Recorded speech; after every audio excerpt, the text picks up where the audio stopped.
미국 증시 분위기를 생생하게 전해드립니다. 이항영의 월가이드 시간, MTN 이항영 전문위원님과 함께합니다. 위원님 안녕하세요. 네, 안녕하세요.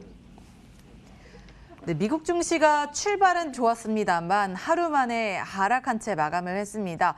3월은 잘 갈 줄 알았거든요. 그런데 3대 지수 일제히 힘을 내지 못하는 모습이었고 다우지수 같은 경우에는 장중에 좀 상승 반전을 시도하긴 했지만 역시나 이 하방 압력을 이겨내지 못하고 하락한 채 마감을 했습니다. 이날 증시 한번 짚어볼까요? 네, 사실 오늘 새벽이 아니라 어제 새벽 미국 시장이 워낙 많이 달렸거든요. 그러니까 지난 6월 이후 S&P 500 기준을 보면 등 상승률을 보면 최고가 났었기 때문에 그에 따른 자연스러운 숨고르기 정도로 일단 이해하시더라도 오늘 큰 문제는 없어 보입니다. 다만 다우지수는 막판까지 플러스를 하다가 결국은 다시 밀려났기 때문에 좀 아쉬움이 남는다 정도로 저는 정리할 수 있겠고요. 러셀 2000도 오늘 한 1.5% 내려갔습니다. 유가도 다시 $60 이하로 내려갔고요. 다만 오늘은 금값이 좀 진정되는 그런 정도의 모습이었습니다. 기술주와 부동산이 오늘 좀 하락을 했고요. 상대적으로 플러스 마이너스랑 상관없이 소재, 금융주, 산업재 등 소위 대표적인 경기 민감주는 오늘도 나름 선전에 따라오자는 이해가 됩니다. 10년물 금리가 이틀 연속으로 제법 하락세를 보이면서 오늘도 한 1.42, 1.41 정도로 와 있기 때문에 이런 것들이 말씀드렸다시피 시장에 그나마 좀 버팀목 역할을 하고 있다라고 보셔야 되겠습니다. 대표적인 오늘 특징주는 타겟을 말씀드리겠는데요. 타겟은 역시 기대 이상의 실적을 발표했지만 이번 주에 대부분에 발표될 유통업체가 대부분 비슷할 것 같은데요. 2021년 가이던스를 제시하지 않았어요. 그래서 이것은 이제 작년에 워낙 상대적으로 좋았던 업종이거든요. 작년에 딱 이맘때만 하면 여러분 생각해 보십시오. 전부 다 미국의 뉴스 보시면 소위 휴지 사러 사고 클로락스 같은 소독제 사러 막 뛰어다닐 때는 그런 모습이거든요. 그러니까 작년엔 좀 뭔가 좀 이상스럽게 많이 물건이 팔린 것들이 있던 거거든요. 그러니까 그런 것들이 올해랑 약간 상반된 모습인데 여하튼 오늘 그런 얘기를 하면서 지금 가이던스를 제시 못하면서 오늘 주가가 제법 많이 한 6, 7%가 오늘 하락한 모습이었지만 실적 자체는 오늘 상당히 긍정적이었다라고 이해하시면 됩니다. 네. 유통업체들이 이번 주에 계속해서 실적을 발표되게 되는데 아마도 이 가이던스 부분을 잘 체크를 해 보셔야 될 것 같습니다. 자, 이런 가운데 스퀘어의 주식이 연일 고공행진을 이어가고 있는데 투자 의견은 엇갈린 의견들이 나오고 있습니다만 스퀘어가 이번에 은행을 출범시키겠다라는 소식을 전했어요. 네. 이 소식 한번 살펴볼까요? 네, 맞습니다. 이게 상당히 중요한 의미가 있는데요. 저희도 한번 소개해드렸지만 작년 9월이었는데요. 포춘지에서 이 스퀘어 특집 기사를 다루면서 했던 제목 자체가 스퀘어 is a beast입니다. 그래서 스퀘어는 야수와 같은 기업이라고 소개해드렸고 사실 그때가 9월이었기 때문에 제가 그때 이제 캐나다에 잠시 가 있을 때 제가 화상으로 연결했을 때 딱 그 기사를 설명드린 기억이 있는데요. 저는 사실 그 기사를 여러 번 읽었거든요. 정말 길지도 않은데 정말 스퀘어가 정말 무섭다는 거를 저는 느꼈는데 그때 이런 비슷한 얘기가 많이 나왔죠. 사실 지나고 나면 그때부터 이제 본격적으로 비트코인에 대한 거래가 더 활성화되고 이런 거죠. 스퀘어는 딱 이것만 이해하시면 되겠습니다. 올해 들어서 미국 사람입니다. 미국 사람의 소위 비트코인을 스퀘어를 통해서 처음으로 거래한 사람이 지금 한두 달밖에 안 됐잖아요. 100만 명이 지금 새로 스퀘어를 통해서 비트코인을 처음 거래 시작한 사람이 100만 명입니다. 지금. 한두 달 사이에요? 네. 이 스퀘어를 통해서요. 와. 스퀘어, 캐시앱을 통해서 그렇거든요. 그만큼 스퀘어가 상당 힘을 발휘하고 있겠고요. 오늘 이제 얘기하는 것은 스퀘어가 자체 은행을 출범시킨다는 겁니다. 그래서 FDIC라고 이제 우리나라 말로 굳이 하면 이제 연방예금공사죠. 우리나라는 5천만 원까지 은행별로 이제 보장이 되는데 미국은 제가 알기에 25만 불까지 보장이 될 겁니다. 2,500만 원인가요? 네, 그정 환율을 1,000원으로 환산을 했을 때 2억 5천만 원이겠죠. 2억 5천만 예, 원이네요. 25만 불이니까 그러니까 좀 보다 많은 돈이 되겠죠. 네네. 여튼 그런 거니까 여튼 자체 은행인데 딱 이렇게 이해하시면 되겠습니다. 카카오 같은 경우가 처음에는 이제 여러분들 카카오페이 이렇게 주고받으신 분들 보시면 자기 은행을 갖고 계시고 하는 분도 있고 아니면 자꾸 유도하잖아요. 카카오뱅크에 계좌 만들라고. 딱 그런 느낌으로 일단 이해하시면 되겠고요. 이 스퀘어가 왜 무섭냐면 많은 사람들이 지금 스퀘어가 작년에 워낙 강했기 때문에 쉽게 해서 이게 지금 보면 경제 리오픈 아닙니까? 리오픈의 반대는 클로즈된 거잖아요. 그래서 작년에 소위 경제가 닫혔을 때 수혜를 보는 기업이라고 생각하는데 실제로 잘 생각해 주시면 스퀘어라는 것은 우리나라에서 이게 안 해서 그렇죠. 없어서 그렇죠. 스퀘어는 미국의 소상공인이 스퀘어가 없으면 결제를 받기가 쉽지 않거든요. 그렇죠. 작년에 네. 얼추 보면 한 13만여 개의 레스토랑이 문을 닫았는데요. 이게 주요 레스토랑. 이것들이 이제 다 오픈된다는 거거든요, 지금요. 그러면 스퀘어 이용자가 더 늘어난다는 얘기가 되겠네요. 그렇죠. 거기에다 이제 예전에는 시티뱅크 같은 데를 통해서 소상공인 대출 같은 걸 소위 중개했다 그러면 이제는 자기가 직접 한다는 거죠. 그러니까 그런 것들이기 때문에 상당히 좀 무서운 회사다라는 정도만 일단 오늘 여기까지만 말씀드리겠고요. 오늘 또 하나가 이제 최근에 저희가 여러 번 말씀드렸다시피 테슬라 좋은 회사지만 올해는 테슬라보다 GM과 포드가 더 잘 나가고 있고 그 부분을 여러분들이 이제 이해를 하셔야지 시장의 전반적으로 이해하실 수 있다고 말씀드렸는데요. 다시 말씀드리지만 저는 GM이라든가 포드 자동차를 기본적으로 좋아하지 않아요. 뭐 평생 그 자동차를 제가 구매할 마음이 1도 없습니다. 저는. 왜요? 뭐 포드 같은 경우에는 머스탱 같은 거 멋있잖아요. 저는 이제 뭐 그런 걸 안 좋아하기 때문에 네. 없는데 중요한 건 그런 걸 개인적인 선호도랑 상관없이 이런 주식이 상대적으로 가는 시장이라고 말씀드려서 저희 작년에 12월 달에 포드 같은 경우를 한번 말씀드렸잖아요. 무작정 따라하기 때. 그때도 제가 조심스러웠지만 저는 이게 엄청나게 좋다고 말씀드리는 것이 아니라 이게 이제 경기 회복 때문에 이런 것들이 갈 수 있다고 말씀드렸는데 그때 9달러 초반이었는데요. 오늘 52주 최고가가 났습니다. 오늘 12달러 중반까지 가는 모습이거든요. 제가 말씀드리고 싶은 것은 이게 바로 지금 주식시장의 현질이다라는 것들을 좀 이해하시면 좋겠고요. 뭐 비슷한 얘기가 되겠지만 트립 어드바이저는 대표적인 역시 여행 갈 때 보면 여기서 관련돼서 뭐 찾아보고 이거 아닙니까? 거기서 액티비티 모인 액티비티라 그러나요? 그래서 뭐 찾아보기도 그렇죠. 활동할 수 있는 것도 그리고 찾아보고 호텔, 항공 모든 걸 총체적으로 할 수 우리를 있는 보면 거죠. 여러분들 여행 갈 때 보면 지역 가면 뭐 옵션 할 거 있나 찾아보잖아요. 그렇죠. 그래서 옵션 찾아볼 때도 이런 거 찾아보는 거거든요. 들어가면 쿠폰도 주고 예약도 하고 막 이런 거 많이 있고 동남아에 이런 비즈니스 서비스 하는 게 있을 텐데 하여튼 그런 것들이 있는데요. 오늘 시티그룹에서 이건 진짜 대단한 거거든요. 29달러의 중립부인을 갖고 있었는데요. 매수로 바꾸면서 62달러로 올려놨어요. 2배 넘게 상향 조정을 했네요. 네, 거의 불법 수준이거든요. 이렇게 올리는 거는. 그러니까 그만큼 주가 확 목표 주가를 올리는 모습이 이게 나와줬고요. 그 카니발이라든가 로얄 캐리비안 이런 것들이요. 그 노르웨이안 크루즈 라인 이런 거 전부 다 맥쿼리에서 중립에서 매수를 올렸습니다. 말씀드리지만 올해 이거 갈 일이 없습니다. 그렇지만 다 기대감이거든요. 그러니까 이런 것들이 지금 시장이다라고 이해하시면 되겠습니다. 우리가 작년에 경제 재개를 좀 기대해 보면서 이런 경기 민감주들이 다시 한번 회복을 해줄 수 있을지 좀 기대를 걸어봤었는데 이제 드디어 올해 좀 시동이 걸리는 것 같습니다. 네, 맞습니다. 그런데 이런 경제 재개와 관련해서 너무 성급한 판단이 아니냐라는 이야기들도 나오고 있는데 아직까지는 집단 면역이 형성되지 않았고 백신도 접종 단계에 이르렀는데 아직은 그 단계가 초기 단계에 있기 때문에 시기를 판단하기는 조금 이르지 않냐라는 이야기를 나오고 있는데 위원님의 의견은 어떠실까요? 맞습니다. 이제 딱 이렇게 이해하시면 되겠죠. 작년에 저희가 올해 1년 전 우리가 한 11개월, 12개월 이렇게 전에 보면 우리가 좀 이해를 못하는 것이 이런 코로나 이런 거가 하다가라도 저렇게 많이 병원이 제대로 없냐 하면서 기억나실지 모르겠지만 지금 1년 전에 보면 제일 이제 관심이 걱정했던 나라가 이탈리아 이런 거 아닙니까? 스페인 보면 야, 저 병원도 없어 어떻게 침대도 없어. 그러면서 지금 수많은 사람들이 희생을 됐던 게 바로 1년 전이 되겠고요.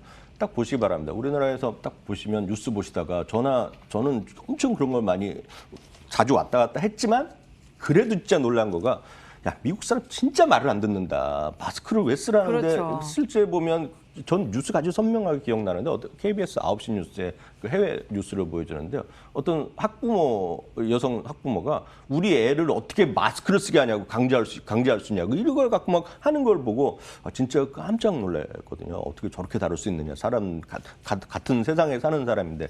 근데 보십시오. 그렇게 했던 나라가 이제 그만큼 사람들이 많이 희생을 된 거 아닙니까? 거의 3천만 명 가까운 확진자가 공식적으로 나왔고요. 수많은 사람이 희생을 당했던 나라죠. 우리나라는 상대적으로 괜찮았는데. 근데 보면 지금 미국은 우리나라는 지금 완전 딴판이다라는 것이 핵심입니다. 지금 오늘 같은 경우에 텍사스주의 주지사가 마스크 강제 착용하는 거를 해제했거든요. 제 생각에는 아직 그럴 때가 아닌 그렇죠. 것 같거든요. 아니, 분명히 아니죠. 네. 그런데 아직 미국은 12개 주가 지금은 마스크 강제를 안 하고 있거든요. 물론 비판도 많이 있지만 그게 하나의 현상이라고 보셔야 되겠고요. 지금 캘리포니아 됐건 뉴욕에서 제가 아는 사람들 보면 그 비즈니스 하시는 분들이 있지 않습니까? 뭐 그 자영업하고 식당 하시는 분은 엄청 바쁘다는 거거든요. 지금요. 그게 지금 현황인데요. 왜 그런 현황인지를 우리가 한번 냉정하게 수치로 오늘 좀 확인해 드리겠는데요. 물론 최근 들어 약간 다시 늘어났다고 하지만 2월 달에요. 미국의 코로나 확진자 수가 1월에 비해 61%가 줄어든 겁니다. 이건 전부 다 팩트를 제가 말씀드리겠고요. 네. 사망자 수랑 입원 환자 수가 꾸준하게 크게 줄어들고 있습니다. 큰 폭으로 줄었네요. 특히 왼쪽 이제 사망자 수도 사망자 수지만 더 중요한 것은 미국이나 유럽에서 더 중요히 여기는 것은 입원 환자 수거든요. 그렇죠. 그러니까 중환자, 예, 중증 환자니까요. 사실 해외에 계신 분들 더 아시겠지만 해외에서는 진짜 아프지 않으면 병원에 잘 받아주지 않고 입원을 안 받아주잖아요. 우리나라 같이 네. 조그만 생활치료시설 꿈도 못 꿀 얘기거든요, 해외에서는. 근데 이렇게 입원 환자 수가 이렇게 줄어들고 있는 것 자체가 많은 사람들이 뭔가 지금 두 가지 요인이 있겠죠. 진짜 많은 사람이 이미 걸렸었거나 아니면 백신에 대한 효과가 있다라고 보셔야 되겠는데요. 다음 거 보시면 이스라엘, 영국, 미국, EU의 백신 접종자 수가 되겠습니다. 2월 28일 현재 미국이 100명당 23명이 좀 맞았습니다. 영국은 31명이 백신 주사를 맞아갔고요. 그 다음 걸 보시면 국가별 확진자 수에다가 지금까지 백신 접종자 수의 추이를 보면 미국입니다. 미국이요. 이거는 이제 확진자 수는 이제 여기에 상당히 추정이 들어간 건데요. 지금 보면 거의 30%가 지금 이미 확진됐거나 확진되는 공식, 비공식으로 됐다는 얘기인데요. 그래서 47%가 그 수치라는 겁니다. 그다음에 영국이 45%, 이탈리아가 36%, 스페인이 27%죠. 일본은 많이 해봤자 1% 미만이고 우리나라 저 밑에 있는 거죠. 보지도 않는 그렇죠. 거죠. 이런 것이 보면 많이 걸렸었기 때문에 지금 상당히 많이 빨리 전 세계에서 가장 먼저 뭐 이스라엘 말할 것도 없겠고요. 영국이나 미국이 빨리 팬데믹을 벗어날 수 있다는 기대감이 있다는 것이 되게 빨리 이런 것들 때문에 지금 많은 사람들이 괜찮아지는 거 아니냐라는 생각을 하는 거죠. 영국의 스코틀랜드에서 통계를 발표했습니다. 그동안에 추적해서 그동안 파이자나 아스트라제네카 먼저 맞췄기 때문에 통계를 발표했고 사실 이 부분을 이 통계를 갖고 어저께 우리나라 지상파 뉴스에도 이걸 좀 표현을 했던데 이걸 한번 설명드리겠는데요. 아스트라제네카가 이제 노란색입니다. 노란색이요. 네. 그리고 파란색이 파이자거든요. 그래서 우리나라에서 아스트라제네카 효과 뭐 어쩌고 많이 얘기들 많이 하는데요. 이거는 다시 말씀드리지만 스코틀랜드에서 통계적으로 발표한 건데요. 지금 보시면 의미가 뭐냐면 이 접종한 이후에요. effectiveness라고 영어로는 정확히 표현했는데 찾아보면 입원 환자 수가 얼마만큼 입원 환자에 갈 정도의 위험한 중증 위험량을 감소했냐는 것인데요. 지금 보시면 아스트라제네카가 28일에서 34일 지나면 그 위험 확률이 94%가 줄어들었다는 겁니다. 지금요. 네. 그리고 파이자도 85% 줄어들었다는 거거든요. 그러니까 많은 사람이 여러 가지 얘기하고 있고 이게 뭐 그 항체가 생기냐 안 생기냐 얘기하지만 중요한 팩트 자체는 지금 상당히 위험성이 감소되고 있다. 여기까지가 팩트다라고 이해하시면 되겠습니다. 백신들이 한마디로 효과를 보이고 있는 거죠. 보이고 있다라는 거 스코틀랜드에서 발표한 거죠. 네, 이 네. 통계에 따르면 그리고 저희 아버지도 미국에서 이제 백신을 맞으신다고 하더라고요. 이제 네네네. 되게 빠른 속도로 진행이 되고 있는 것 같고 어느 정도 그 사람들도 백신에 대한 믿음을 가지고 이제 그 임하기 때문에 조금 어느 정도는 미국에서 빠른 집단 면역이 형성이 되지 않을까 하는 기대를 걸어보는 부분입니다. 자, 그렇다면 경제가 진짜 좋아질 수 있냐? 그리고 이 경제가 좋아지면 주식시장에 어떻게 영향을 미칠까? 이게 가장 궁금한 부분이거든요. 이 부분은 제가 뭐 경제학자도 아니고 전문적 지식이 없기 때문에 이거 역시 인용을 해야 되겠는데 네. 로이터 통신에서 오늘 새벽에 오늘 발표한 그 보도문을 그 기사를 한번 보여드렸는데요. 딱 제목이 이겁니다. 팬데믹 1년 지나고 미국 경제 하늘이 맑아지고 있다는 거거든요. Begins to clear over US economy거든요. 그러니까 하늘이 이제 맑아지고 있다는 얘기를 이제 은유적으로 표현한 건데요. 여기를 보시면 옥스포드 이코노믹스에서 전망한 것 따르면요. 2021년에요. 미국 경제가 물론 작년에 워낙 안 좋아서 그렇지만 7% 성장까지 전망하고 있고요. 올 한 해만요? 네, 전년이 워낙 작년에 안 그렇죠. 좋았으니까요. 2019년 수준의 경제 회복을 하는 거에 대한 그동안의 전망치를 보여드리겠는데요. 2020년에 보면 이 수치인데 다양한 수치인데 아주 제일 아래 검은 줄이 위아래 선이 있지 않습니까? 2020년 여름에 예측하면 최악의 경우에는 이거 2023년이 돼도 될까 말까 회복되는 것이 되겠고요. 아주 베스트 케이스만 하더라도 2021년 하반기에 될까 말까였었는데요. 지금 상당히 빨리 지금 회복이 되고 있다는 겁니다. 작년 그러니까 팬데믹 이전 수준을 보셔야 되겠고요. 그럼 실제로 미국에서의 각종 소비가 어떻게 되고 있는지를 리얼타임으로 나온 거로 제가 확인해 드리겠는데요. 우리가 대표적인 것이 쇼핑과 외식과 항공 여행 아닙니까? 그렇죠. 쇼핑은 작년에 12월 달에 잠깐 전년 대비 회복된 것은 연말 쇼핑 때문에 그런데요. 지금 아직 뚜렷하게 나타나고 있지는 않지만 외식이라든가 항공여행, 여기서 항공여행은 TSL이라고 해갖고요. 해외보다는 국내 여행 위주로 많이 됐겠죠. 쇼핑은 좀 늘어날 가능성이 보져 있고요. 조금씩 외식이라든가 항공여행 이런 것들이 외식 같은 거 오픈 테이블로 보면 딱 예약 수치가 나오거든요. 그러니까 이런 거 쭉 나오는 것들을 보면 분명히 지금 미국은 상당히 회복되는 그거를 보이고 있고 최소한 기대감을 갖고 있다고 보셔야 되겠고요.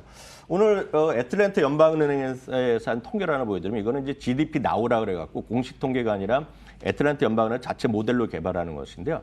금년 1분기에요. 1분기에는 물론 섣부르고 초반이기 때문에 이렇게 좀 변동성이 크지만 전년 동기 대비 연율로 10%까지 그 경제가 성장할 수 있다는 거거든요.